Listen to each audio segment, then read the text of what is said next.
My name is Barber Maynard. I'm a board member of OSDA, and I'm here today to discuss some of the benefits of the self-directed waiver. The self-directed waiver is a fairly new concept within the disability community. And the reason that I say that it's a fairly new concept is because the language in this waiver allows the individual and their family to have direct choices of how their budget is spent, rather than what we have seen in the past, which is somebody predicting your spending to you. And so as a consumer with this new budget, I'm just going to throw out some examples of what this waiver means for you directly. One of them being that you as a self-advocate and family member can predict a certain percentage based upon your individual waiver of where your costs go.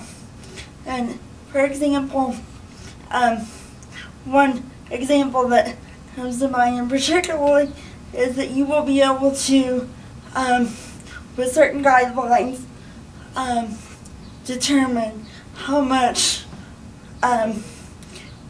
your provider gets paid for this service that they are providing.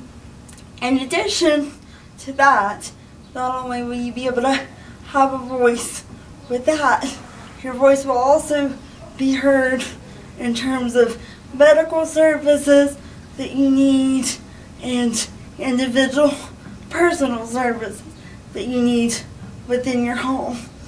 Back to what I said earlier, this is kind of a thinking out of the box, if you will, concept.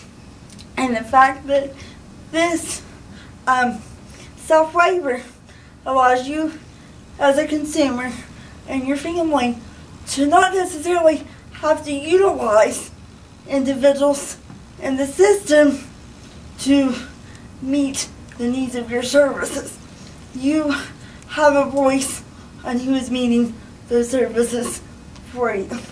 The most important concept of this waiver, which I really appreciate as a consumer, is the individual is at the center of the discussion, which from a legislative point of view, if we're utilizing services from the community and recommendations from the consumer and family members, then we can in turn cut costs of our services, while at the same time improving quality of care.